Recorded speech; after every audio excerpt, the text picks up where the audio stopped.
What's going on, everybody? What is going on? It is Friday, September 8th, 2023, and we are live on the Torian Rain Reloaded channel. If you have not done so already, please be sure to go ahead and hit that like button, hit that share button. If you are new to the channel, welcome.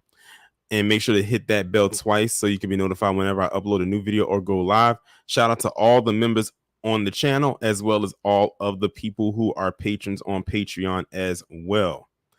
So we are here for another live stream. Another week has gone by. More stuff has come out. A lot of stuff has happened this week. And we are going to do our best to talk about as much as we possibly can. But before we already get started, let me go ahead and acknowledge the people that are already in the chat. We have Darlene, Sybil, Cool Spider, Angela, Queen of Spades, Denise, Till Dog 12, Spidey, SD Johnson, Savion, Letitia, Stuns, Sean from the Shy. Hey, Auntie.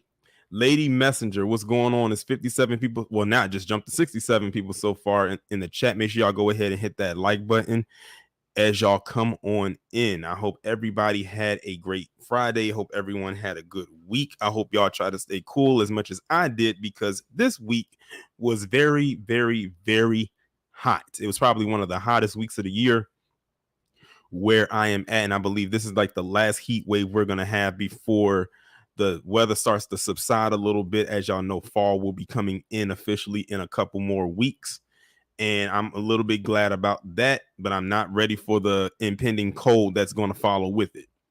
Let's see who else we have in here. DSB, Iron Will, Shamika, JD's Revenge, Desmond, Indigenous Queen, DQ. What's going on? What's going on? We have 70 people in here so far. Let's see if we can crack 100 before we actually officially get into the show itself, which will be at 6:10 p.m. But I hope everybody is having a great day. I hope everybody had a good week regardless. I know I had a pretty solid week. You know, did the first Blacarian video in months today. Put a 1 in the chat if y'all saw the Blacarian video that I did. They have another one coming up soon too about somebody completely different. That'll probably be up maybe next week. What's going on? Capuchon. I was almost about to say what's up to the Nightbot.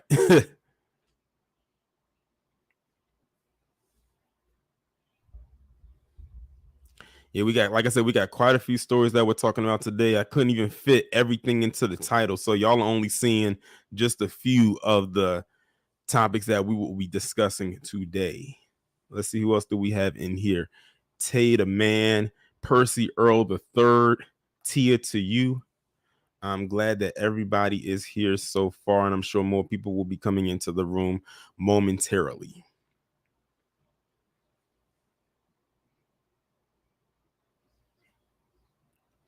What's going on, CJ? And David O, what's going on?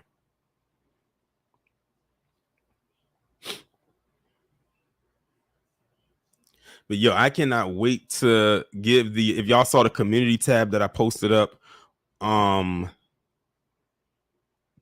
was it, yesterday, I believe.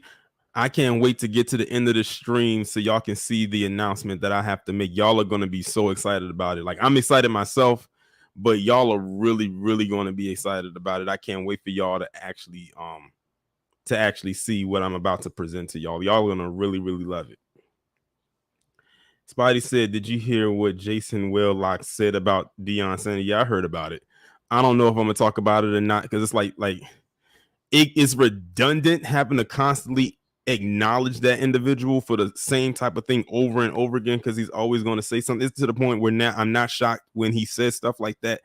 Just point me in the direction of his wake-up call, and I will definitely talk about that. That might have to be a whole live stream dedicated just to that. But yeah, I heard about what he said, and I'm not surprised. That's all he does. That's a failed man. Okay, let's just put it that way. Jason Whitlock is just one big ball of failure, and he always has to take cracks at successful black men in particular, because he'll never reach their level of success. That's really all it boils down to. That's really all it is. Nothing more, nothing less.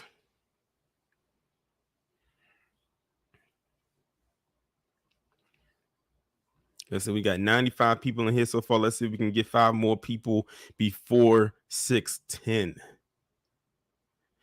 He said Ticket TV went in on her. I'm sure he did. Ticket really don't like Jason Whitlock, but then again, who does? I mean, the only people that like Jason Whitlock are the usual suspects, as I like to call them. You know, that's my other nickname for them, is the usual suspects. Till Dog said Whitla. Got 2 more minutes, and then we will go ahead and get into it.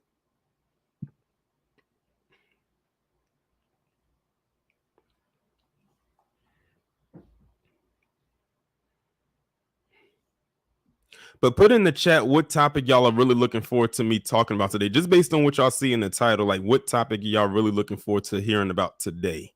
I wish that the poll was longer, where you could put it in the chat so I can see which one of y'all looking forward to, because there's no way that I can fit more than 4 into the poll, whether it's in the live stream chat or in the community tab chat. What's going on, Sage? What's going on, Jibstar?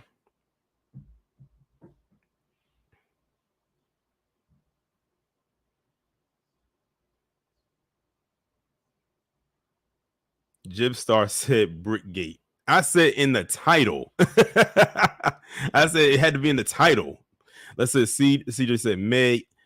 Spidey said Enrique Tarrio. Tildor said the not so proud boy. Iron Will said everything. Y'all make it so difficult when y'all say everything, but it is what it is.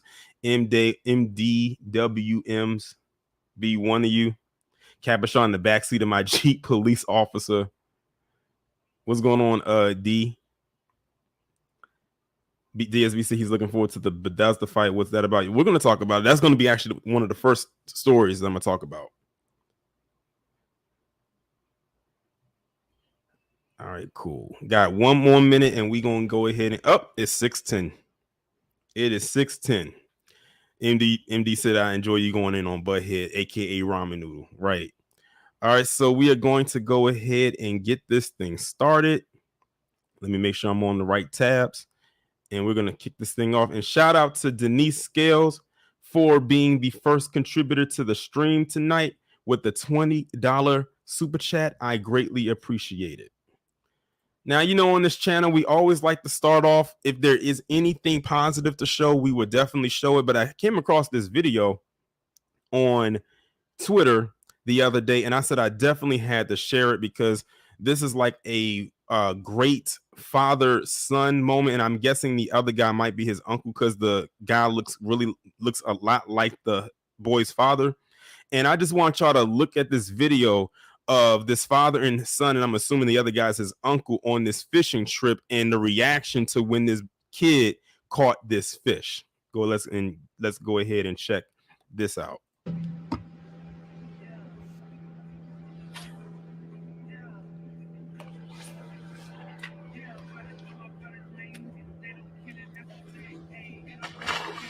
Set the hook. Stay on him, son. Come on. Hold up. Let me tighten this up. Oh, gosh, that's a good one. Come on. Stay on him. Son. Come on. Stay on him. Come on. Get him up. Really. Come on. Crank back. Don't let him pull you in. Come on. Real, son. That's a big one. Come on. Stay on him. Don't let him jump. Come on, son. Yeah! Let's freaking go, boy! Let's go! Come on, boy! Yeah! Go, man! Let's go, kid! Let's go, buddy!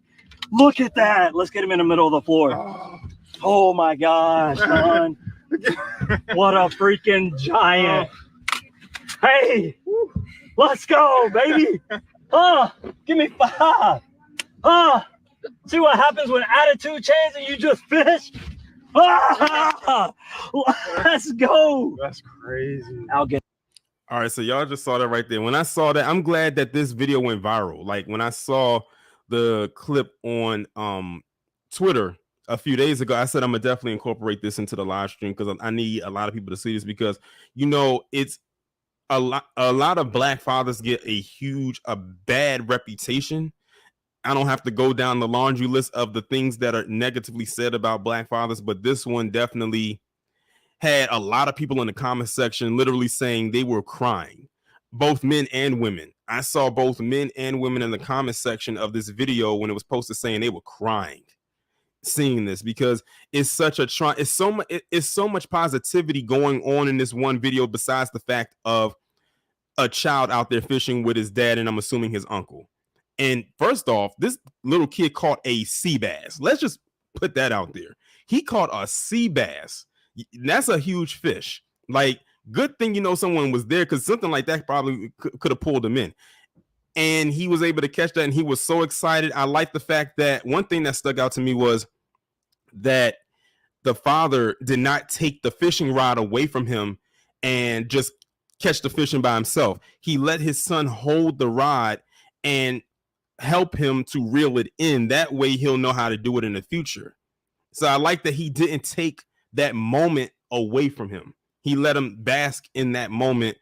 And he was like so excited. You could tell the kid was so excited. And I like what he said at the end. He said, you see what happens when you're just patient and just fish, which leads me to believe that earlier than that, maybe another day or maybe before this video came out, that maybe the son was frustrated.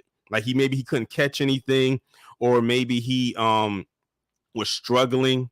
But this time he caught something. So this is a moment he's going to look back on when he's older to say this was if he ever a question ever came up of what was one of your favorite moments you ever had in your life or even just a moment with your dad, this could be that moment right there that he could look back on years from now. This could be something that he could show his kids, and say, look, this is your grandfather, helping me, your dad, when he was your age. And so, so on and so forth. It's always about leaving a lasting memory. And this is one thing that not only will this kid not forget, but his dad and I'm assuming his uncle won't forget either. So, yeah, I definitely wanted to show y'all that video for sure. Just in case y'all never saw it. I saw some people in the chat said that they did see it. And look, Denise says she in the chat choking up right now. Again, like it's one of those videos. It's a feel-good video, like it's okay. You like if let the tears flow, I should have gave y'all a little warning and told y'all before I play this video, it's going to probably bring a tear to your eye. But yeah, it's definitely one of those. It's definitely a feel-good moment for sure. And I'm glad that they have this moment and I'm glad it went viral. So not everybody around the world at this point can see it. I wonder if they're aware that this video has gone viral. This is just again, a heartwarming moment. And it's crazy too, because I used to go fishing too. Like it was me, my dad, and my mother years ago, and we used to go fishing. So when I saw this, it reminded me of that. Of course, I wasn't as young as he was, but I was in my teens. I was still in high school. So it kind of reminded me of that. And I'll say this, we was on a dock. We weren't on a boat. I don't think I was ready for that risk yet, but it is what it is. But yeah, I just wanted to kick the live stream off with that bit of, feel good. Now that we've gotten that out of the way, I'm so glad Lady Messenger put that because that quote works so perfectly with this. She said, teach a man how to fish, he'll never go hungry. And that's a true quote. And that quote fits perfectly with this video. For those of y'all who've never gone fishing before, I highly suggest that you do it. It's so therapeutic. It's a really relaxing activity. It's just you out there with nature, the water, and hopefully a catch or two. They're going to be eating for a while on that bass. I'm going to just say that. I'm just putting it like that. They got food for the next couple of days. But now that we got that out the way, now it's time to head and segue into the nonsense. And the first thing I'm going to start with is this story coming out of Maryland, out of the same state that I'm in. As a matter of fact, I got two stories coming out of my state today. And this is out of Bethesda, where there was this brawl that happened after this game in Bethesda. And I'm going to play the video clip right here and see what they're talking about. I got to start at the beginning. Sorry about that, because I started playing it before. All right. The Walter Johnson Bethesda Chevy Chase High School football game. Videos are surfacing of a brawl between teens after the Walter Johnson Bethesda Chevy Chase High School football game ended at BCC Friday night. The fight broke out by the Bethesda Metro Station. In part of the melee, you can clearly see several boys punching and kicking what appears to be another boy curled up on the ground. Police tell us they just learned of these videos yesterday morning and also received several other calls for assaults, robberies, and thefts involving teens in the area that night. At least one Walter Johnson student filed a report saying he was assaulted and his shoes were stolen. The school's principals sent out a letter yesterday saying in part, quote, "These behaviors by students are dangerous, illegal, and completely inappropriate. As individual students from both schools are identified, appropriate disciplinary action in alignment with the MCPS Student Code of Conduct will be assigned." All right, so y'all just heard that right there. And y'all just saw the clip. And shout out to Jay the Informant for the super chat. He said, "I went fishing and I caught flies." And then how did you catch flies and mosquitoes? That's crazy. But anyway, thanks for this $2 super chat.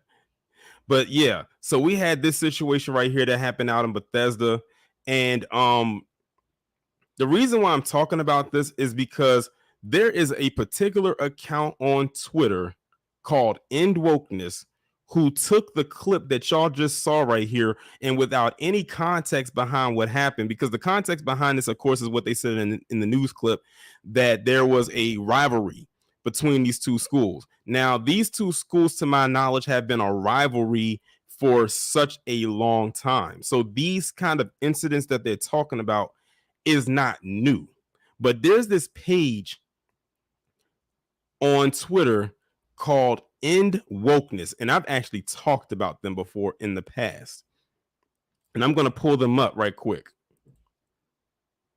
where they uploaded the same clip that y'all saw in the news article, well, the news clip that I just showed, and they turned it into a race thing.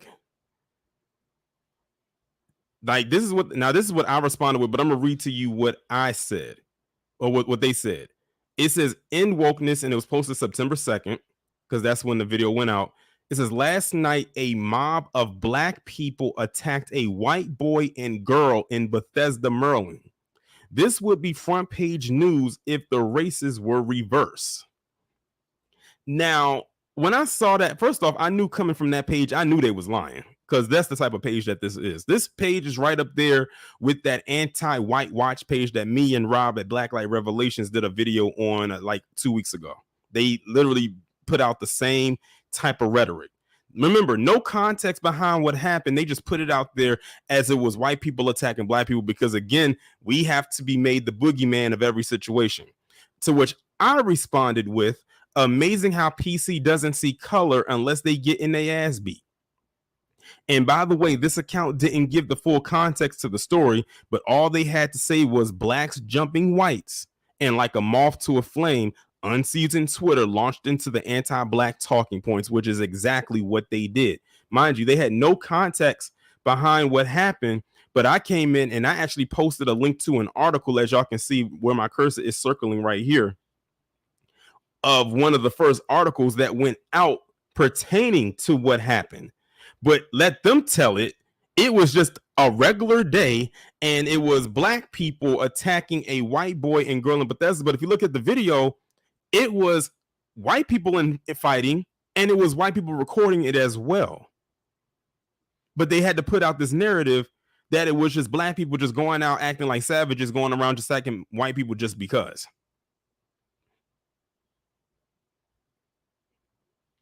And like I said, in their comment section, they just ate it up. And let's just put it this way.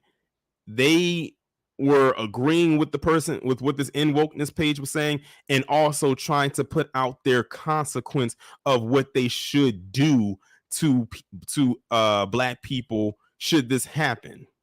Y'all can pretty much fill in the blank of what I'm talking about when I say that.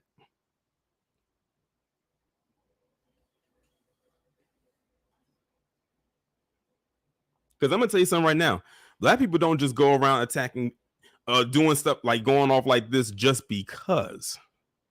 You might have a few that do, but it's not a collective.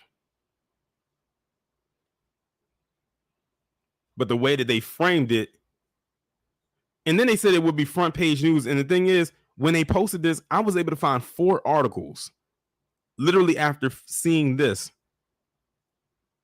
When they made that post, I'm like, there are articles that was written up about it. You just didn't Google it and didn't want to. And you framed this narrative. And they knew they was lying, but they know what kind of following they have. They know that they're gullible enough to follow behind it.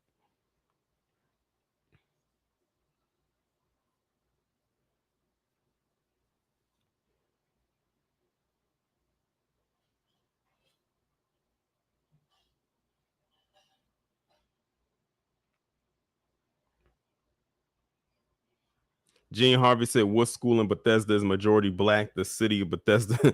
Yeah, but when I think of Bethesda, Maryland, I don't think of a lot of black people. You know, outside of PG County and Baltimore, that's like the biggest black enclaves you'll find. And maybe Waldorf. That's about it. But once you start getting into like Montgomery County, where Bethesda is, that's where you're finding a majority PC demographic. Silver Spring, all of that. Yeah. But yeah, they really tried to go there with that. But you know, I had to come in and like quickly debunk it. And thankfully, a lot of people, you know, it got when I gave my take on it, it got almost 18,000 views. So yeah.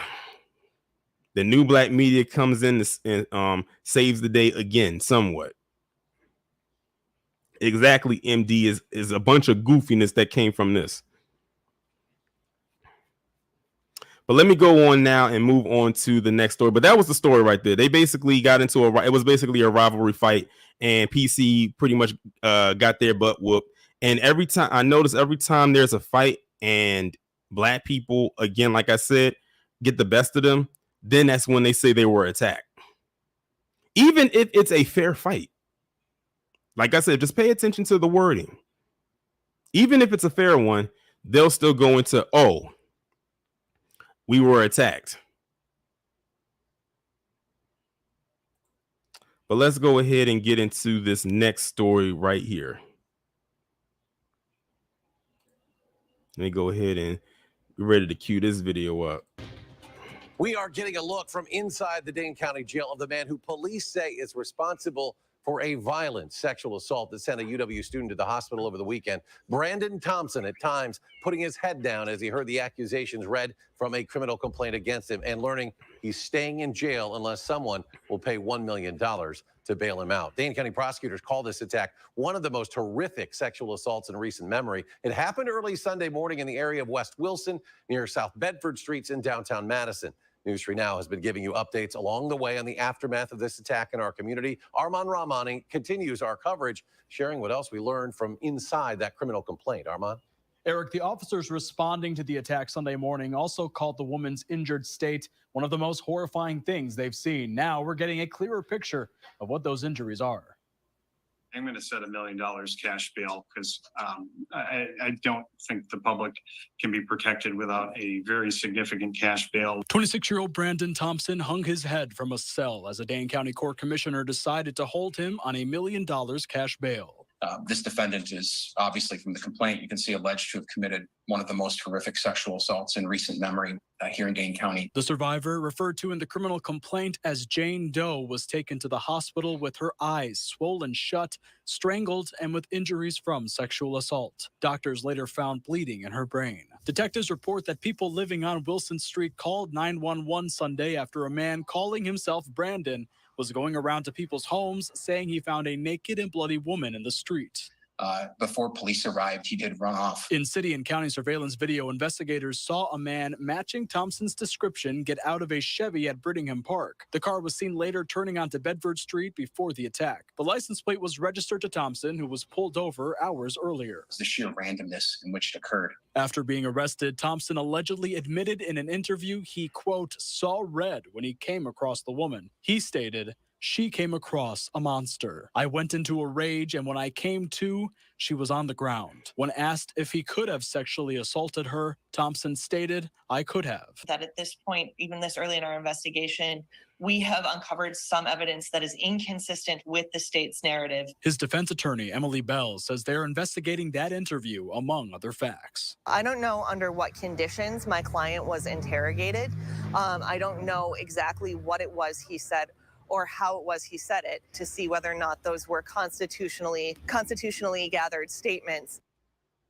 Thompson's defense said $10,000 cash bail was high enough for a recent college grad with no criminal record. The prosecution asked for $2 million. The county commissioner met them in between. Thompson's next court date has been set for September 25th. Armand, thank you. And we want to share that if you or someone you know has been a victim of sexual assault, there are resources standing by to help. Okay, so y'all heard that right there. Put a 1 in the chat if you think he's guilty. Put a 2 if you think he's not.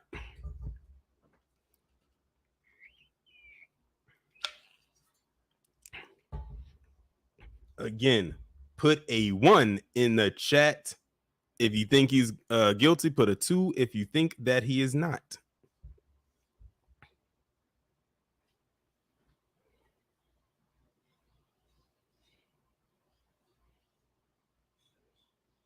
Okay, so I'm seeing some 2s. Spidey said he didn't know. I'm seeing some 1s. Okay, so I'm seeing a mixture. When he said I went into a rage and he saw red, that's pretty much borderline admittance. And if they got DNA and that DNA don't lie, yeah.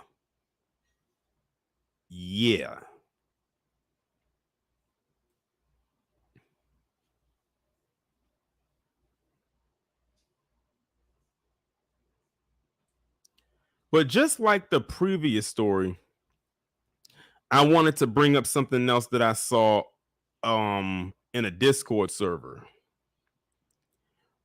that got put out before the identity was revealed of the person they did it. Well, at the time, they didn't know who it was because I don't think they had got him yet. But I want y'all to check out this screenshot. And it's again pertaining to the same story that y'all just heard. Now look at this comment section right here. It says live MPD officials to speak after UW student attacked downtown. It's the same story, or is the same from the story from the video y'all just heard. Now look at these comments. This is before we knew who it was. I bet it was someone out on probation. Please provide a full description. We need to know if the perp was black. They don't want to tell us the suspect is black. They do everything they can to avoid giving the description, which includes race. That's okay. We know. And this other person says, is the suspect black? Now, keep in mind, the person who left these 3 comments right here were all the same person.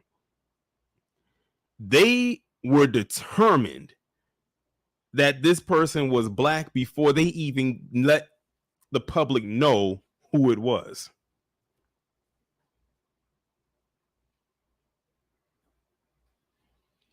Now, this screenshot right here that y'all see, I posted that up maybe about a day or 2 before they revealed who it was.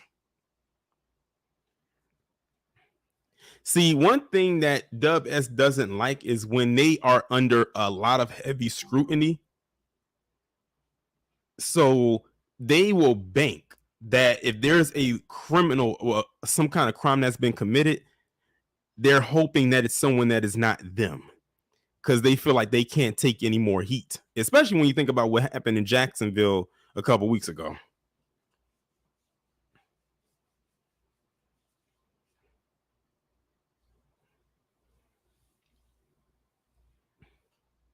They can't afford, like I said, to take too many L's. So what they do is they hope, and they probably cross their fingers and toes and throw the prayer hands up and lay their hand on the Bible, banking that it's somebody that is not white, but in particular, a person who was black. So these 3 right here, with these 2, I should say, are probably singing a sigh of relief that they were right. But man, if they were wrong, that would have been very interesting. I'm gonna be honest. If this person turned out to not be black, I would have done this video probably as a separate, as a pre-recorded video. It probably wouldn't have been included in this live stream, just so I could clown them.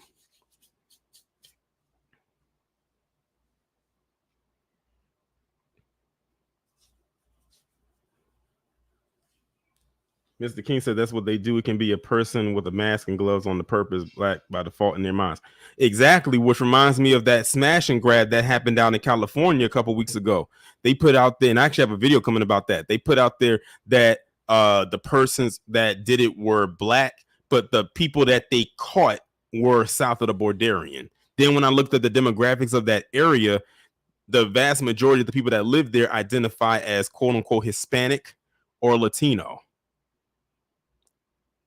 So, yeah, but they, like I said, they have to put out there and keep in the atmosphere that the vast majority of people that commit all the crimes are black. Although, if y'all been keeping up with the news lately, between New York and Chicago, they are competing with who has the worst new criminal class. And the new criminal class are them south of the Borderians. And I'm going to be doing a at-length video about that too. So y'all make sure to stay tuned for that. But let's move on to the next story. And this is a story that's very recent involving Danny Masterson. I think we all heard about what has recently happened with Danny Masterson, but I'm going to let the video play for itself and we can find out what they got to say. Danny Masterson, the actor best known for his role in the TV sitcom That 70s Show, received a sentence of 30 years to life in prison on Thursday for raping 2 women roughly 20 years ago. Outside Los Angeles Superior Court, prosecutor Reinhold Mueller said the sentence, the maximum allowed by law, was appropriate. Just because it's a delayed reporting, even if it's been 20 years, it still matters. A crime still happened, and somebody needs to be held accountable, despite the length of the time. The 47-year-old actor and prominent Scientologist who starred in That 70s Show for 8 seasons until 2006 was convicted in May. A jury deadlocked on a charge that he raped a 3rd woman. Defense attorney Sean Hawley said Masterson planned to appeal his conviction. The errors which occurred in this case are substantial and unfortunately led to verdicts which are not supported by the evidence. Mr. Masterson did not commit the crimes for which he has been convicted, and we and the appellate lawyers, who are the best and the brightest in the country, are confident that these convictions will be overturned. Masterson appeared composed as the women gave victim impact statements. He was offered the chance to speak but declined. The women said Masterson drugged and raped them in separate incidents between 2001 and 2003 at his house in the Hollywood Hills. The case also drew attention in part because Masterson met the women through the Church of Scientology, and his accusers said the organization discouraged them from contacting law enforcement. The Church of Scientology denied that claim and said Masterson's religion should not have been an issue in the case. One victim, identified only as Jane Doe 2 in the trial, was a member of the Church of Scientology when she met Masterson and described the religious organization as an enabler and protector for him, and said she was terrorized and harassed by the church when she tried to speak out about her rape. Former Scientologist and vocal critic of the church, Leah Remini, known for her role in King of Queens, was also in the courtroom to offer support for the victims. Masterson, who has been in jail since his conviction, will be eligible for parole in 25.5 years. All right, so y'all saw that right there.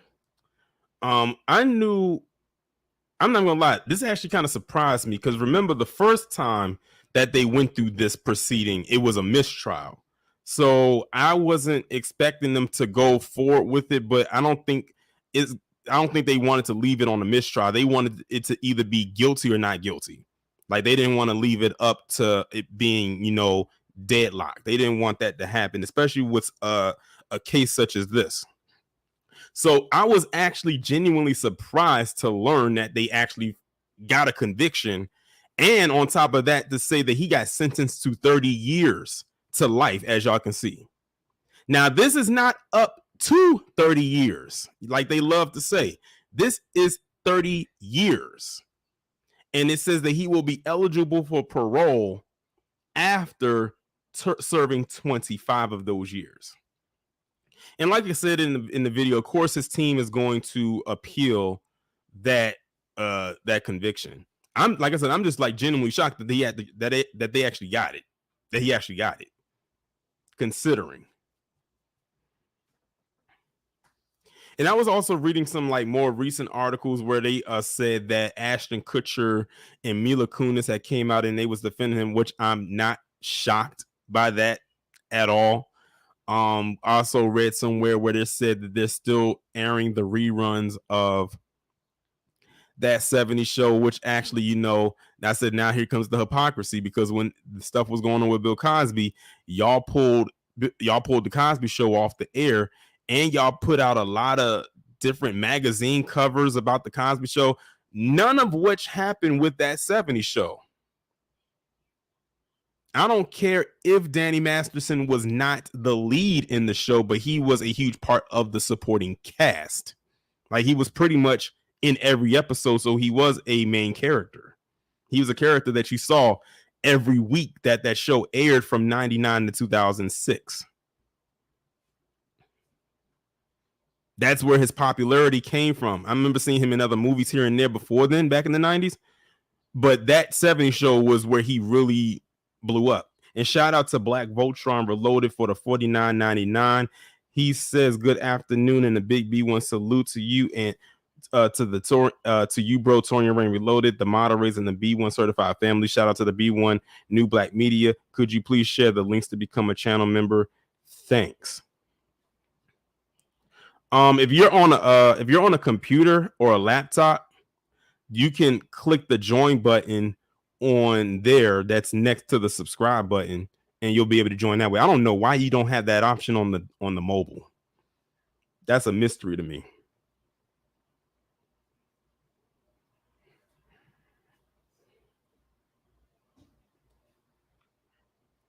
But yep, that's where it is right now. I'm actually waiting on Harvey. Well, I don't know when Harvey's going to be putting up some more videos, but I wonder when he's going to talk about this, because he stayed talking about Danny Masterson heavy a couple months ago.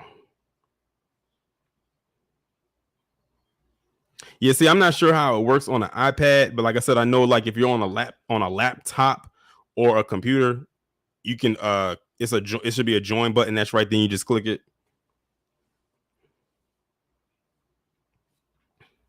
But yep, that's the update with Danny Masterson. Like they said, they're going to appeal, which I'm not surprised by that. So I'm sure that there will be more news that'll come from this when his appeals come around. But speaking of somebody else that got a long, lengthy sentence, Enrique Tarrio got sentenced to 22 years for his role with January 6th. Now, I know some of y'all was like, I wish this could have been a triple P, but like I said, I have so many videos that I got to get out there. And I said, let me just go ahead and throw this into the live stream, because I know y'all will be happy to hear that. And I'm gonna be honest, Enrique Tarrio wasn't one of those people that I constantly followed. If y'all look at my channel, I probably maybe did 1 or 2 videos on this dude for the entire run of us being aware of who this guy is. He wasn't someone that was always on my radar, but I knew about him. But here we are. He got sentenced to 22 years in prison. It says Henry Enrique Tarrio, former leader of the right-wing extremist group, the Proud Boys, was sentenced on Wednesday to 22 years in prison for his role in the deadly January 6th Capitol insurrection. Tarrio's sentencing caps one of the highest profile prosecutions related to the Capitol invasion, and his is the longest sentence handed down in the case. The previous highest case record related to January 6th was held by Oath Keepers founder Stuart Rhodes, who was sentenced to 18 years in prison in May. Tarrio was found guilty in May of seditious conspiracy related to January 6th alongside other Proud Boy members. Prosecutors had sought a 33-year sentence for him. Tarrio wasn't at the January 6th Capitol riot because he was arrested days earlier for vandalizing a Black Lives Matter banner at a historic Black church in D.C. in 2020. However, prosecutors have argued that Tarrio maintained command over the Proud Boys members after his arrest and cheered on the group as its members stormed the Capitol. Prosecutors also noted that Tarrio took credit for the riot on behalf of the group. It says no organization put more boots on the ground at the Capitol on January 6, 2021 than the Proud Boys, and they were at the forefront of every major breach of the Capitol's defenses, leading the on-ground efforts to storm the seat of government, said Matthew Graves, U.S. Attorney for the District of Columbia, in a statement.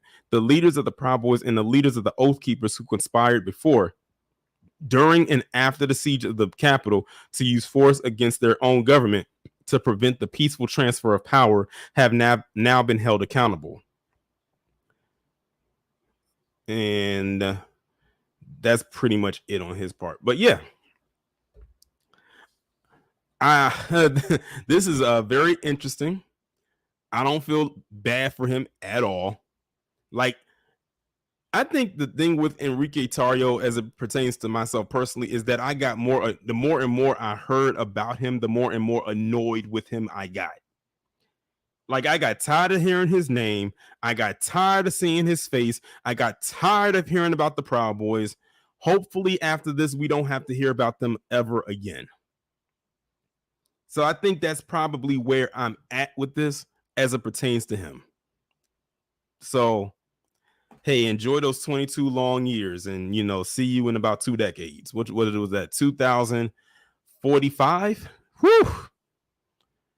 Sheesh.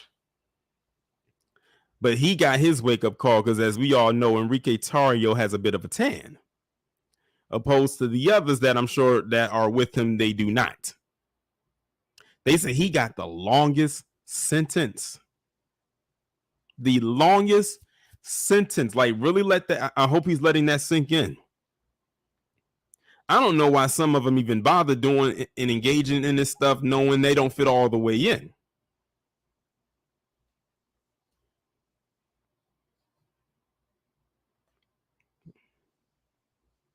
So enjoy your stay wherever it is that you go.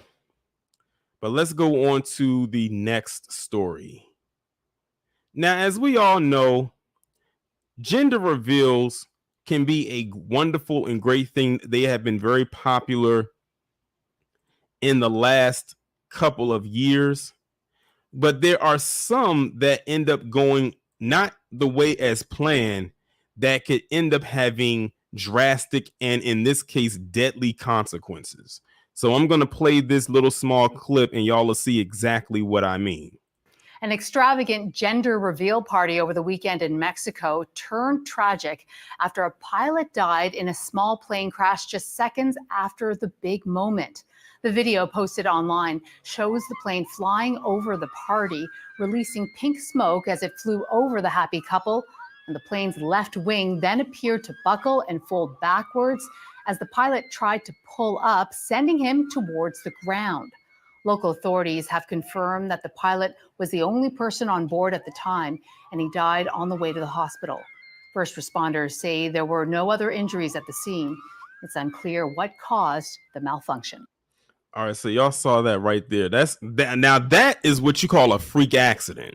Like, when I first saw this, I said, this looks like it's straight out of Final Destination. Like, that is crazy. And the thing is, the happy couple had no idea that that plane had crashed. If the only person that knew was the person recording it, because again, they got distracted by what was dropping out of the plane and the confetti and the excitement, that they didn't even peep that the wing came up and the plane crashed. But yeah, that was a freak accident. Like, I've never seen something like that before. I've never seen the wing just come, like, literally come detached from the plane like that. And that is a Cessna plane, by the way. Now, if y'all remember, was it 2021? I think it was. I can't remember. I think it was 2021. Do y'all remember when it was a couple that had a gender reveal and it involved sparklers. I think it was sparklers or pyrotechnics, and it went wrong. It ended up setting the grass on fire, and that thing ended up causing a huge, massive wildfire. That's why I said I don't know why people would use anything with fire for a gender reveal, but okay. But it caused a lot of property damage, and a lot of homes got affected. Yeah, I said, like, if you're going to do a gender reveal, just like, let it be kind of traditional and more grounded. Although with this, I see the gesture. Now I can't fault anything except the fact that it was just a freak accident. But, damn, somebody lost their life. Like, there was no way that it was no way the pilot was going to survive this, because it was a nosedive. Like, y'all saw the way that the plane swirled around and then it crashed head first.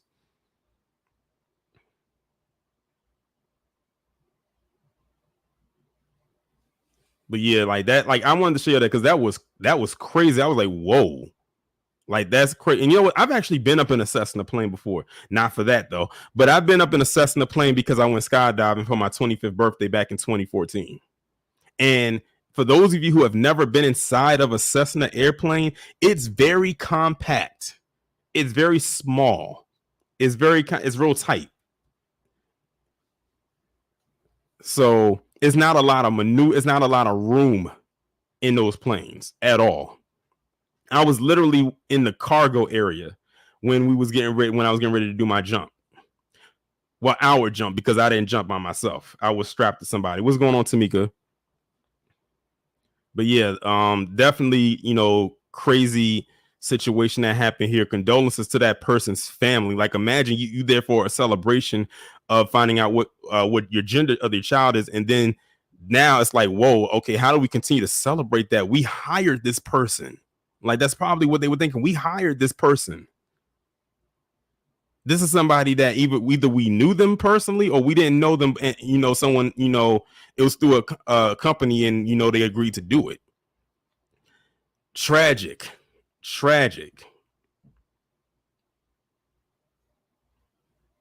But let's move on to the next story. And this is involving Meg Thee Stallion and Tory Lanez. Now, these are two people that I don't talk about on my channel. Never did one video on them with that whole situation. I leave that to all the gossip, strictly celebrity-based channels. But I had to talk about this because when I saw this, I said, here we go. Another money grab. So we all know the situation that happened with Meg Thee Stallion, and for some it's alleged, for some it's like, okay, it is what it is, it happened. And now Tory Lanez is currently in jail serving out his sentence for what occurred. But not to be outdone, they're about to pull a whole surviving R. Kelly type of deal, because now Netflix is putting out a documentary about the shooting. And I believe the name of it is called 5 Shots. I said, okay, I see what this is. We see this is another money grab, but let's see what they're talking about. A 2-part documentary detailing the Tory Lanez and Megan Thee Stallion shooting is coming to Discovery Plus, and fans are not feeling how the network is seemingly trying to quote unquote profit off of someone's trauma. Well, that's the same thing they did with Surviving R. Kelly and that lie known as Leaving Neverland. Welcome to capitalist America. A trailer was released on Sunday, September 3rd, highlighting Discovery Plus's new 2-part documentary on the shooting case that sent Lanez to prison for 10 years. Given the name Megan Thee Stallion versus Tory Lanez 5 Shots, the docuseries relives the details surrounding the 3-year-long case where Lanez was found guilty of firing 5 shots at Megan and injuring her feet. Who shot Megan? Someone else says, you're either Team Megan or Team Tory. Oh my God. This is so cringe, y'all. In another highlight, someone could be heard calling the case the biggest case since O.J. Simpson. Now that's a reach. This case was nowhere near as big as O.J. Simpson. Let's be real here. I was 6 years old when that trial was going on. Well, either getting ready to turn 6 or already just turned 6, because it was in 95. That case was everywhere, like around the world. Who was really thinking about this case except out of the people on them blogs, in them celebrity gossip channels? That's a minority. There was a whole bunch of other things going on while this was happening. I could have gave a damn about this case, talking about this is the biggest case since O.J. Simpson. But fans who viewed the trailer on Twitter were seemingly turned off by the documentary's tone, considering Lane's guilty verdict and the 10-year sentence he was issued last month. Team Megan or Team Tori, the girl was shot. There's quite a clear-cut team to be on here, added someone else. The documentary comes on Labor Day, September 4th, so it's already out. A day before Lange returns to court to appeal his sentence. When I tell you the timing. To appeal his sentence, and if given an appeal, see if he can receive bail. Lane's legal team is working to prove he is no flight risk and will relocate to Florida if given the appeal. The Say It singer is also now listed as married after previously claiming to have been engaged. According to new court documents, Lane, whose real name is Daystar Peterson, reportedly married Raina Chasney. I'm probably mispronouncing her name, the mother of his 6-year-old son, Kai. Lanes was sentenced to 10 years in prison after he was found guilty of shooting Megan Thee Stallion in the foot after the pair left the Los Angeles party in July 2020. Megan was the victim of quote-unquote repeated and grotesque attacks, and even after the shooting, in a case that highlighted the lack of support Black women receive when they report abuse. Okay. Money grab. That's all I can really put out there.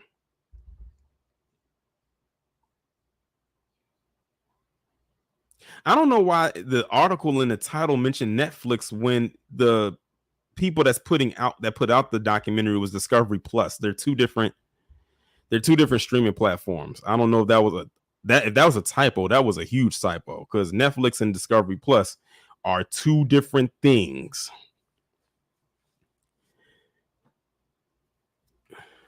And Tildall said, and of course, Meg has dropped a new track with Cardi B. Yes, she did. I think they dropped it yesterday, if I'm not mistaken. But okay. I'm standing on it is a money grab. That's all it is.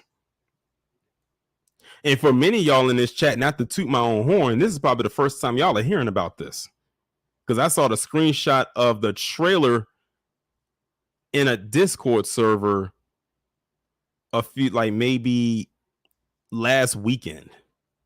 Yeah, it would have to be, because it dropped on the 4th, which was, of course, Labor Day.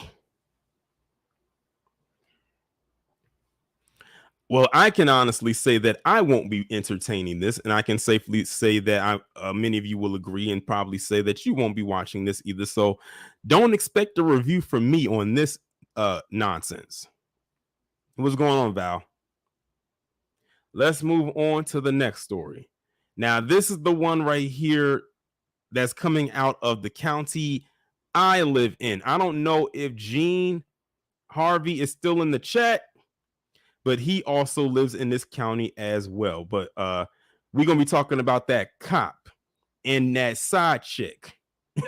Wow, this one right here, it's amazing how much this blew up, because I'm going to be honest, I didn't expect this to blow up like the way that it did.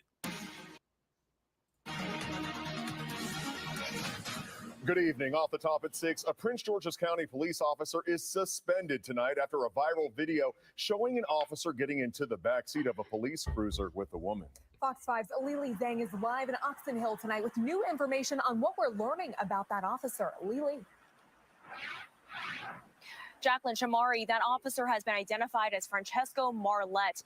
A department spokesperson confirms this is the same officer who in 2016 was facing allegations of child abuse. Those charges were later dropped and expunged. Now, regarding this case and this video, it has more than 2 million views online. It has only been online for about 24 hours. Police did confirm today that they are aware of this video. It is less than a minute long.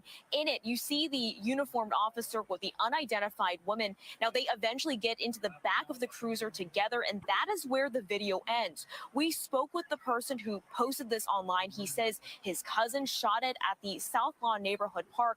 The state's attorney for Prince George's County says she has also seen the video, adding it is currently under investigation by Police Internal Affairs. The difficult thing is when you are picking up things in a camera, they're somewhat one-dimensional. So you're only seeing it. You don't know the emotion. You don't know the conversation, the circumstances. And so that's why police departments have general orders on how officers should conduct themselves while in uniform, while, utilizing their cruisers to prevent these types of incidents from happening. But at this point, we have no reason to believe there's anything criminal that occurred. At this point, it's an investigation of the department. Now, the state's attorney adds at some point this case could be referred to her office. It hasn't been yet. When we checked in with the police department a little bit ago, we were told this case is still active and ongoing. Send it back to you. All right, so y'all just heard that right there.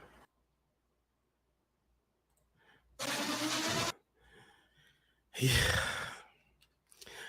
And you know what's interesting? I know exactly where that location is because I don't live far from Oxon Hill, Maryland. It's nothing for me to just get in my car and drive to Oxon Hill. Let's say I left at 7 o'clock. I could be in Oxon Hill by 7:10, depending on what the traffic is looking like over there right now. But it's nothing for me to get over there. That's how close I am to the location where this happened at. Now, when they first put it out, then they said PG County. I was like, okay, where my next thought was, where at in PG County? Because PG County is a pretty big county. So where at in PG County? And they said Oxon Hill. I was like, oh, damn, that's right around the corner. So yeah, I don't know. Yeah, I'm seeing y'all comments in the chat from about that woman that was talking about she didn't think they don't know if anything criminal happened. Actually, it did. For those of y'all who are unaware, if you get caught having sex in public, especially in an area that has kids frequented at, you not only can get charges put on you and arrested, but you also can end up on the sex offenders list. A lot of people don't know that, but if you get caught having sex in public, you can end up on the sex offenders list. Just a little insider for those of y'all who are unaware, because a lot of people think sex offenders list is someone who does perverted things, of course, with children and other people. But if you get caught doing what they did, you can end up on that list too. Now, of course, more stuff came out. One of the things they did mention in here is that he had a case against him for beating this woman's child, not the woman he was the side chick, but this woman's child back like 3 years ago. Then, of course, more stuff started to unravel when they showed the picture of his wife, and y'all are killing me with the septum ring, with the septum ring theory, because his wife, she's on the light skin side. She has red hair. She has locks, but they're dyed red, and she had the septum ring. If I had to describe her skin tone and compare it to a celebrity, I would say on the line of like Alicia Keys. Not saying she looks like Alicia Keys, but I would say skin tone wise, that's what I would describe her as. Then it came out like some post that she made a few years ago saying that, or maybe recently saying that she's aware of her husband's behavior, but she's staying with him. And listen, like I said, this thing went from just a video going viral of them getting caught going in that police cruiser to do whatever, to it literally has made world news. Even those cretins at the Daily Mail have written up articles about this. That's how far it has spread. That's actually how I found out the identity of the wife. But also, too, this is not the first time this cop has done this, because there was another video that just came out where it was at another location where it was some other woman. I don't know if it was the same woman that he was, the same other side chick that he was with in this video, but it was another black woman that was looked like she was wearing booty shorts, running away from that same cruiser at a different location. So when the wife said that she knows about his behavior, that's true because he's been doing it on more than one occasion. While on the clock on property that's not even his. But again, this goes back to what I've said, Operation Protect the White Boy in full effect, because he has not been truly held accountable. Now, they said they suspended him, but that's not translating into fired. And when I say fired, I mean actually fired, not transferred, but fired. Suspended means there's an opportunity for him to come back. So we'll see where this goes. And to those of y'all who are unaware, to those of us who live in this county, like myself and Gene, we're not surprised in the least bit about this, what happened here. Some people maybe on the outside looking in might be shocked by it because y'all don't live here. But this, which y'all just saw, is nothing new. Is nothing new. What's going on, Donna and Talking and Grubbing Media? And what's going on, Rob? I see you in the chat as well. But yeah, this is nothing new. You'll be amazed at some of the stories that come out of this county involving these cops. This is actually light work compared to what you will actually hear. But let me move on to the next story. I had to go in or find something else to talk about when it came to ramen noodle. I'm telling y'all gonna be getting quite a few videos about ramen noodles in the coming weeks. So I don't know if anybody in the chat had an opportunity to listen to the full 25 quote unquote minute interview that he did with this MSNBC host Mehdi Hassan, who is this guy right here. But he grilled the hell out of ramen noodle. But one part that stuck out was the part when they were talking about his scholarship, because a lot of people were saying, why did ramen noodle accept this $50,000 scholarship to go to Yale Law School when you had the money to pay for it? More than enough money to pay for it. And like I said, it's 25 minutes long, but I'm only going to play the clip where he grills him about that. It's about 3.5 minutes long, just in case no one has seen it. I watched the whole thing, and usually I would not entertain anything MSNBC put on there, but I actually did entertain this. And I thought it was funny because this is one of the few times where ramen noodles actually kind of got out of character, because usually he's always doing that weird smile thing that he loves to do to try to make himself to appear more appealing. But this time, he actually sounded like he got an attitude.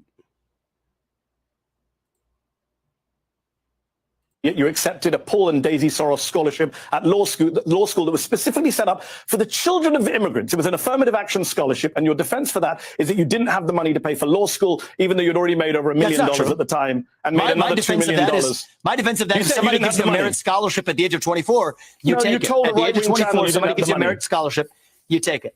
I didn't say I didn't have the money. I said at a time when I had a lot less money than now, $50,000 you said exactly I didn't have the money to make. You keep forgetting your quote. You said when I didn't have the money. So Mehdi, I've made this really easy for everybody. And I did this in the early weeks of the campaign. Yeah. I released 20 years of tax returns. Yes, you Something that no presidential candidate, let alone somebody who's successful in business, has done. I challenge Democrats and Republicans alike, including the Biden family, to do it. And you know what? I released it so that you could look at them, so we can have an honest conversation. I appreciate that. The funny thing I've learned, I do appreciate that. It's something Trump should learn from you. Transparency is important. Look, it's already open and everybody can see it. Exactly. We have 2009. But the fact of the matter is, you know what I would advise every 24-year-old should take 2009 and 2010. You made $750,000. You had the money to pay for law school. You didn't need a Soros affirmative action scholarship that you now criticize. I mean, none of this is worthy, but if you think it is, let's get to the detail. That was actually the first big piece you say of money you're anti-affirmative action. You took a scholarship for immigrants. I'm anti-affirmative action. So why did you take a scholarship for the children of immigrants? Which falsehood would you like me to address? The financial one or the one about my views on affirmative action? Because I can go in whichever order you'd like. Did you not make $750,000? On the financial piece of it. Not at the time that I had applied for the scholarship that fall. Yes, you did. December. Yes, you did. On Vivek. December. This is awkward for you because you me, did. I've got the tax returns in front of No, my it's face. not awkward for you. Yes, on December 31st, when the application for the scholarship was that October. Mehdi, you're wasting your time on childish details in October of that year when I applied for that scholarship. And it was, well, guess what? The bonuses that a hedge fund pays, and it's a shame that, again, you don't have to be an expert on this, but if you're going to spout out, you better know something about it.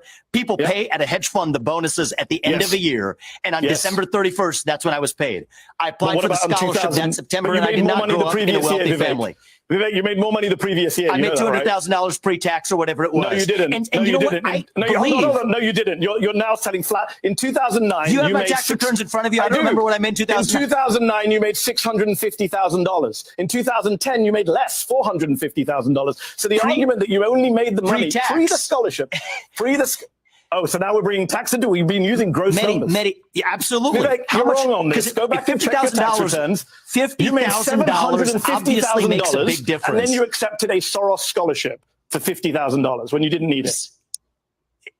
Well, you know what the fact is, Mehdi, is $50,000 did make a big difference to me back then. And anybody who has a few $100,000 in the bank is going to take $50,000 without strings attached. Take the scholarship. But my question for you is, why on earth are you, as an intelligent person interested in politics, obsessing over a 24-year-old $50,000 scholarship? I'm interested in truth, beneath you. We have a country to fix. That you wear. And I'm interested in truth. And Mehdi, that's why I released 20 years. Mehdi, that is why I released 20 years of tax records. Tell your friends in the Biden administration to do the same thing. All right, so y'all just heard that right there. Like I said, that's only 3.5 minutes of a 25-minute long debate between the both of them. And I think this part happened, I think, more toward the end. It wasn't the beginning for sure. It was not the middle. It was more towards like the last 5 minutes of the discussion. And Mehdi Hasan had Vivek against the ropes the entire time. But let Vivek's people and his fanboys and his stands tell it, Vivek won, or Mehdi Hasan was bullying him or not letting him talk, and you know, all these other excuses they like to say. But he got him though. And that's the thing. You made all this money in 2009 and still accepted a $50,000 scholarship that could have went to somebody who could have used it. We call that freeload, not freeloading. We call it, well, and what you can say, stealing. You know, you didn't need it. You could have afforded it. That was nothing to you based on those taxes. But you took it anyway, knowing you didn't have to. And you had people in the comment section when I was looking through the comments saying, well, if I was making that type of money and somebody offered me $50,000 for a scholarship, I would have took it too. Don't sit there and act like you wouldn't.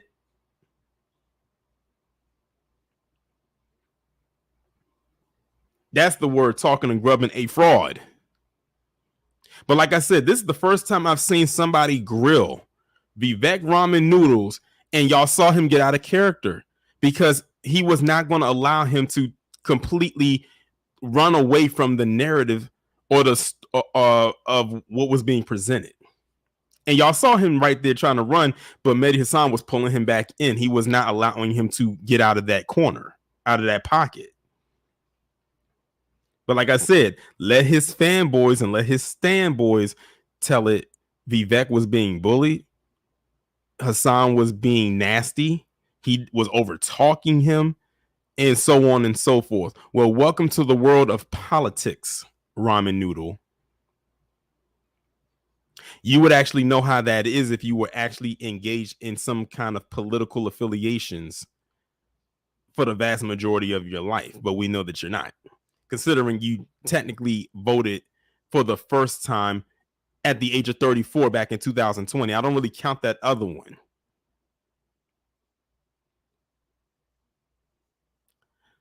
Hopefully they grill him again at the next debate on this same topic. Because I think the next debate is in 2 weeks, I think. So there you go. Next story. y'all are gonna laugh when y'all see this because y'all are gonna know exactly what this is talking about. Hold on, let me zoom in a little bit.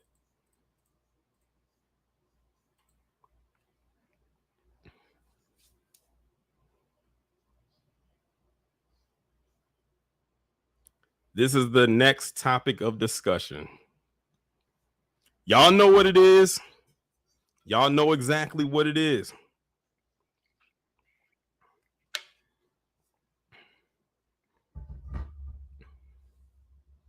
Now, I literally went back and forth whether or not I was going to talk about this. It was literally a last minute decision because the one y'all just heard with Vivek was initially going to be the last story before I gave y'all the announcement. But I said, let me just go ahead and throw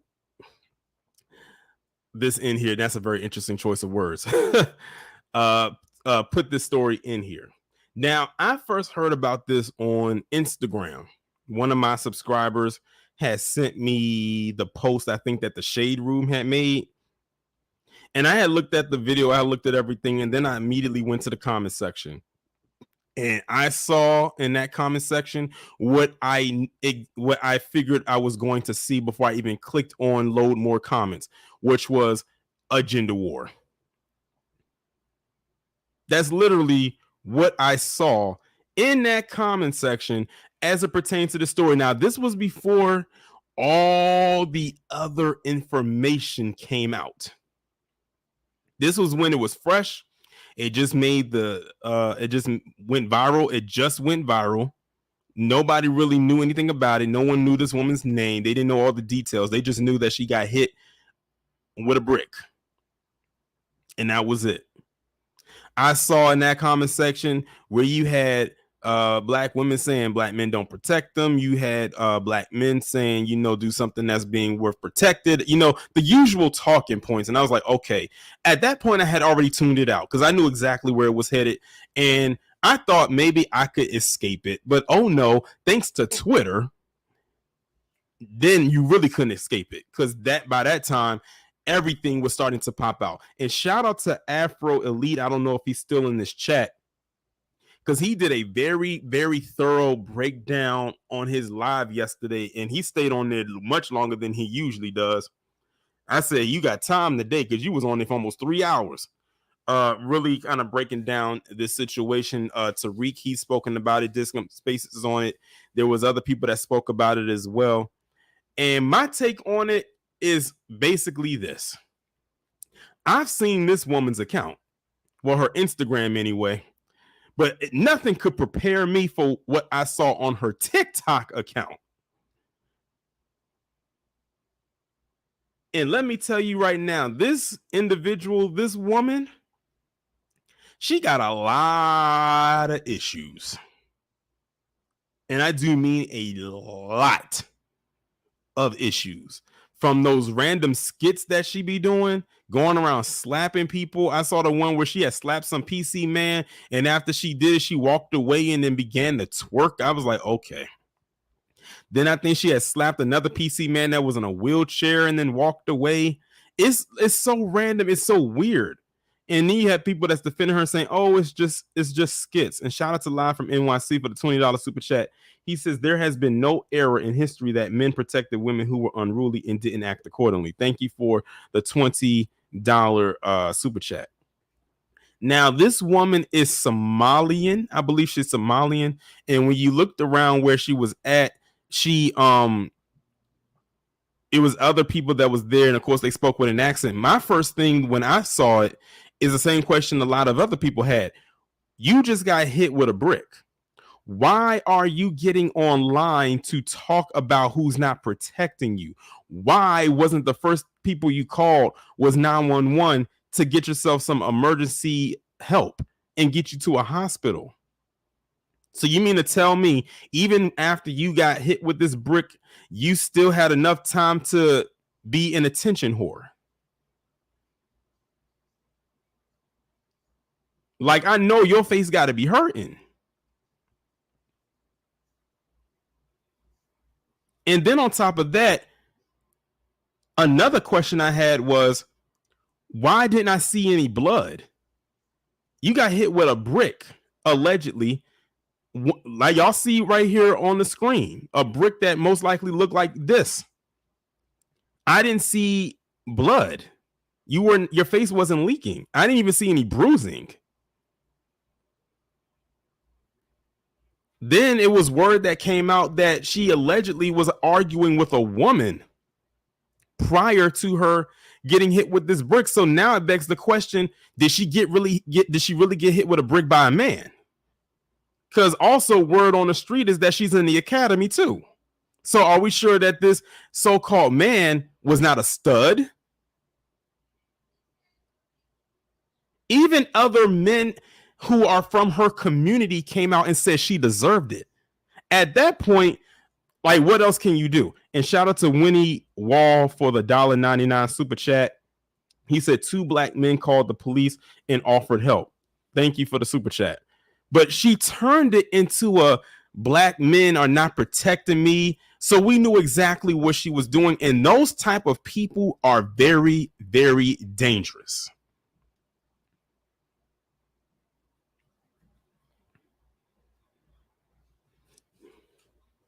Like, this woman had more holes in her story than Swiss cheese.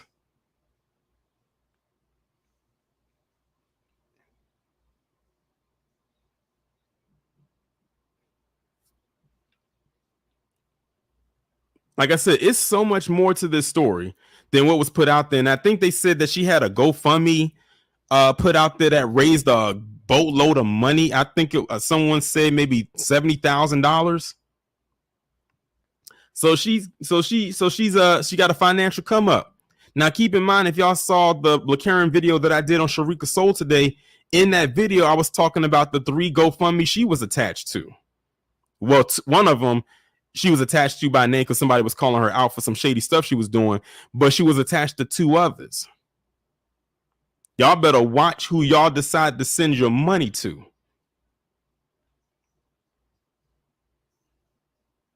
Donna said that she report the assault to the police. Good question. Because I haven't seen anything that said that she did. And mind you, this happened a couple days ago. All we know is that she got hit with a brick. She blamed black men for it. And that's it. And shout out to Wall Street Tech for the 1234 super chat. He said black or some others in the diaspora, most likely. Because when you look around, like when you hear the people talking, you hear a bunch of accents. And shout out to Cornell Sly for the 100, for the 100 super chat. He says, Brother Torian, thank you for your perspectives. Keep the info coming. I definitely wholeheartedly appreciate you sending that. I definitely appreciate it. Shout out to everybody who has donated this evening as well. But yeah, I give this thing an immediate side eye. I give it a huge side eye. That's why I didn't jump out the window immediately when I first heard about it and was in a rush to make a video talking about this. I said, I'm going to wait until more stuff comes out, and then I'm going to formulate my take on it.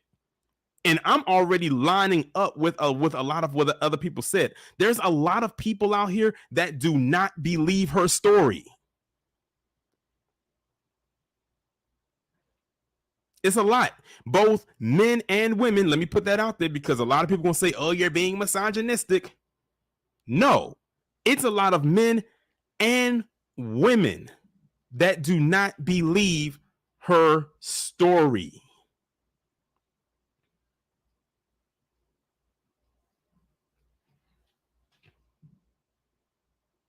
But it'll all come out. And my thing is this.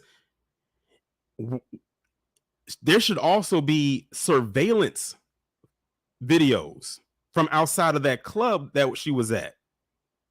Like, where are the cameras at? Can someone point us towards the footage of when she got hit with this brick? Again, a couple days have passed and there really aren't any leads.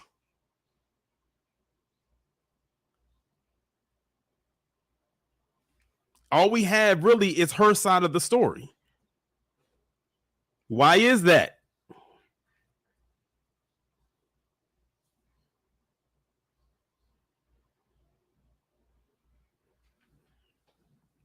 So yeah, that's really all I have to say as it pertains to that, because honestly, I saw the writing on the wall when I looked at those comments the day that I learned about this. I knew exactly what was going to happen. I give it about another week, if that, and this story will fade into obscurity. That's where I'm at with it.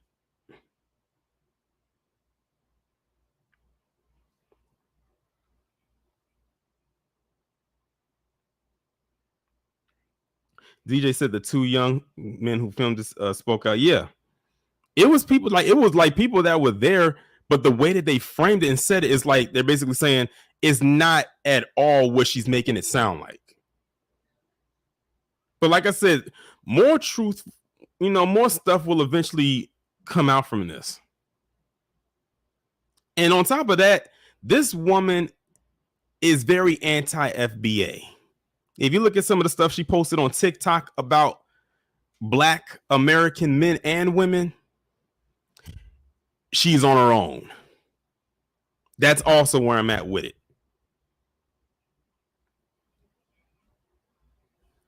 Now, y'all know how in the beginning of the stream, I told y'all I had a huge announcement to make. And I'm so glad that I'm about to be sharing this with y'all, because this is something that y'all have been asking for from me for quite some time. And I don't know if Afro is still in the chat. I wish he was, because he was a huge help with this on something that I was working on last week. But many of y'all was asking for this. Okay, Afro is right there in the chat. So Afro knows about it because I told him about this behind the scenes. So last week I did a thing. If y'all are on my Patreon, y'all know what that thing is. But for the rest of y'all have no clue what it is. But before I actually reveal it, I need y'all to put some drum rolls in the chat. I need to see some drum rolls because it's a build up to this. I need y'all to put some drum rolls in the chat. I need to see them. I want the anticipation for this to be high, especially since I got 313 people in this chat.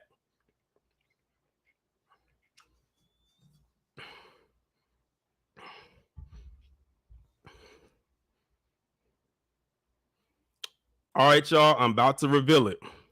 So, the Torian Rain Reloaded merch is officially available. Here it is. Everybody, I finally did it. Y'all been asking for so long. Torian, when are you getting merch? Torian, when are you going to do it? When are you going to drop that merch? Well, with the help of Afro Elite last week, he helped me set it up, and here it is. DJ said it's about time. So here it is, y'all. I set it up, and all these designs that y'all see on here were created by me. Like all of the graphics and everything was created by yours truly. I'm going to run through some of them so y'all can see like the enlarged version of it, so y'all can see it a little bit more clear. And of course, it's broken down by men, women, accessories, and so on and so forth. But like I said, all of this, all the designs was created by me. So we have this one right here. Look at this one. This is a shirt. This is a shirt for women. It says being a Blacarian is bad for your health. And like you said, it has the pricing right here. You have different colors. You have different sizes. They go all the way up to 3X. They start from small and go up to 3X. Okay, that's one of the shirts right there.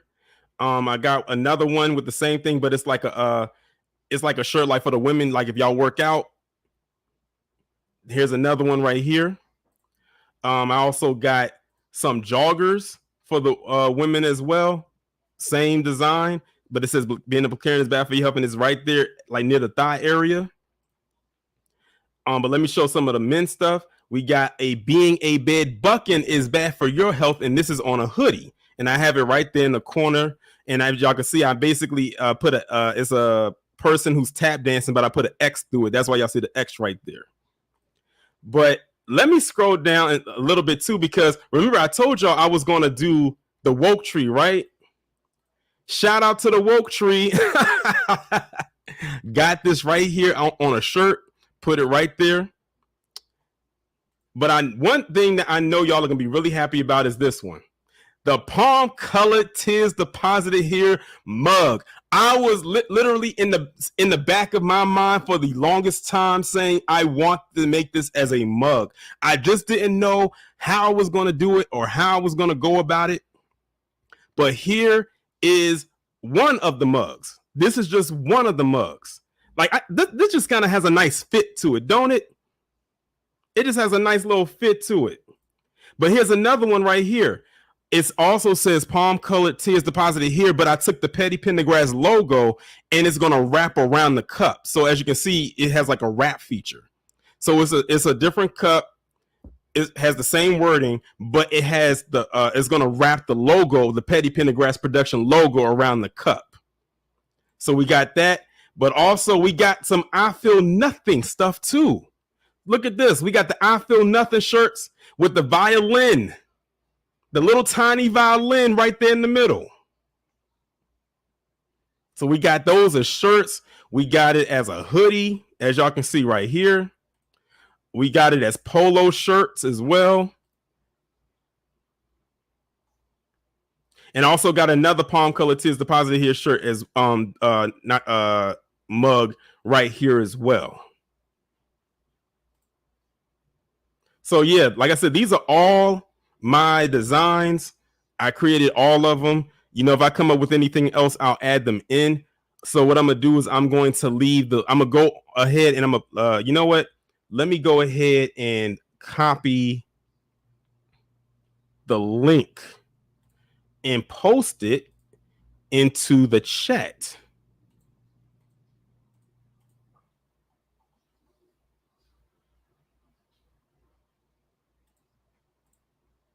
Hold on, y'all.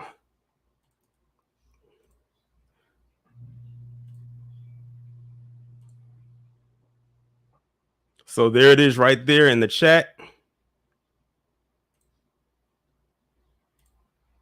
For those of y'all who want to go and indulge, I'm going to post it up again on the community tab as well so people can see it there. And then what I'll do is I'll continuously I'll like maybe pin the link at the top for my different videos so people can access it a little bit more easily. I'm waiting to see if YouTube will put the store link underneath the videos, because sometimes if you have the link to the store, you can scroll through and see what the products are underneath it so people can get a preview of what it is. But yeah, that is the big announcement I wanted to make. And man, me and Afro worked on this last Saturday. Like we probably spent like maybe a good 30 minutes working on this, you know, helping me set the store up and everything like that. And this is what I came with. So I think I came out swinging pretty heavy because I got quite a few things up there. But like I said, if I come up with any more designs, then I'll definitely incorporate them in there somehow, some way. But I'm very glad that this is like, I finally decided to do it. I know, like DJ said, it's been a long time coming, but here it is. So yep, that was the big reveal. I got my own merch. And shout out to Brooklyn Queen 125 for the $5 super chat. But yeah, I definitely cannot wait to see the people go ahead and get the merch. I really can't wait to see what. I got a question for y'all. Put in the chat based on what I've shown so far between the shirts, the Blackaren shirt, the Bed Bucking shirt, the I Feel Nothing shirts, and the mugs. Put down in the chat which one do you think is going to be the top seller? I think I know. I think I have an idea of what product is going to be the top selling product. But I want y'all to put down in the chat, what do y'all think is going to be the top seller? So the answer one says the I Feel Nothing. The I Feel Nothing.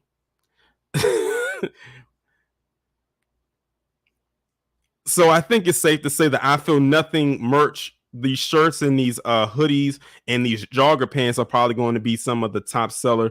Someone said the Triple P cups. Yeah. All right. So many people said that the I Feel Nothing merch is going to be the top seller, most likely when it comes to the merch. And I'm completely fine with that.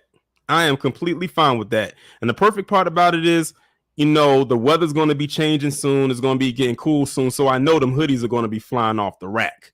And shout out to Live from NYC for the super chat. He says, can you make a shirt with just a giant tap dancing logo being X out? I like that logo.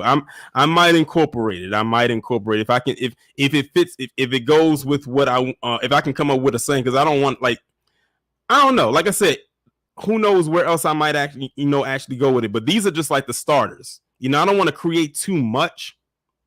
I want to see how everything else does with what I have out first before I put out way like more items. But yeah, this is what I have right here. I think this is 17 items in total.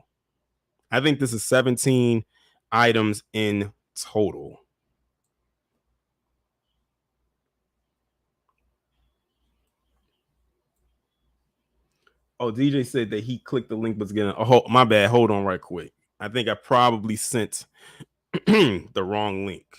Hold on, y'all.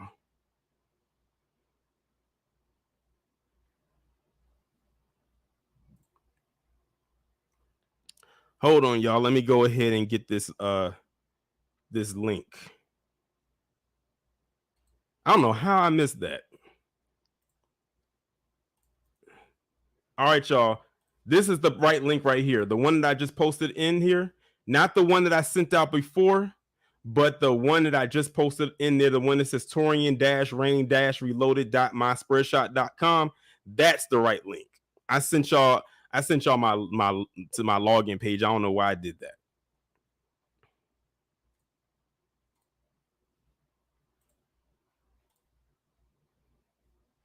But yep, that is the link right there. But yeah, again, shout out to Afro Elite for again helping me set this up. And you know, of course, you know, one thing I do like about this, if I wanted to, like, say, have my own sale, I can adjust the prices, you know, if I wanted to have like a particular sale or for whatever reason. And I said that's perfect, because that means next year when Christopher Dorner Day rolls around, when Micah Johnson Day rolls around, and when Malcolm X Day rolls around, hell, I might do a sale for my birthday. You know, when, you know, MLK, Juneteenth, I can make my own promos. So that's dope. But yeah, like I said, I am very excited about this. I'm very, very, very excited about this. I'm surprised no one even guessed what the announcement was. But, you know, surprise. But yep, that is the link right there. I posted it in the chat. Let me see if I can pin it.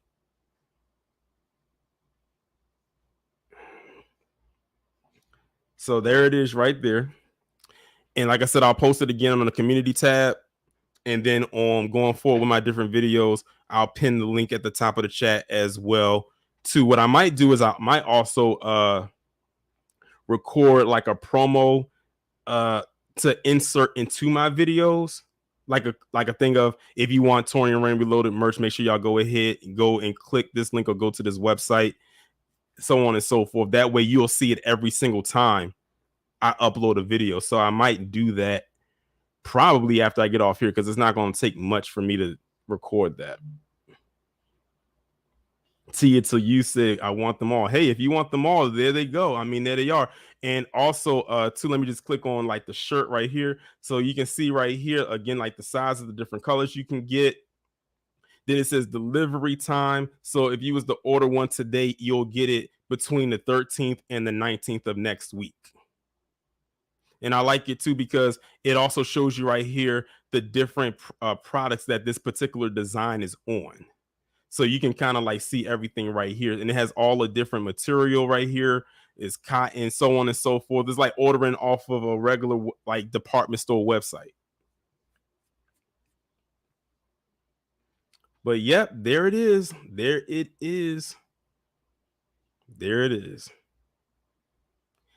But yeah, with that being said, that is the end of the stream. I think we started on a high note. We ended on a high note. But yeah, everybody out there, thanks for tuning in. Shout out to everybody who contributed to the stream financially. Shout out to all the members on the channel. Shout out to all the patrons on Patreon. And by the way, I made a little adjustment to the live streaming. I'm gonna start keeping the weekly live streams on here. The playback for the Freestyle Friday will still go to the members only. The reason why I'm going to start keeping these lives up is because now I know I can upload videos straight to Patreon. Like the heavy hitting videos will go straight to Patreon. And that way they can have something fresh to watch over there that I know I couldn't get away with talking about over here. So far, I have 2 videos over there that I talked about. If you're a patron over there, you know what I'm talking about. So the going forward, the live stream playbacks will stay up here with the exception of the Freestyle Fridays, which is to go to the members. So, yep, the store is now live. I can't wait to see what y'all get. And yeah, enjoy the rest of your Friday. Enjoy the rest of your weekend. Of course, I will have that one video out for y'all tomorrow at 12 p.m. Eastern Standard Time. And with that being said, be safe and be one.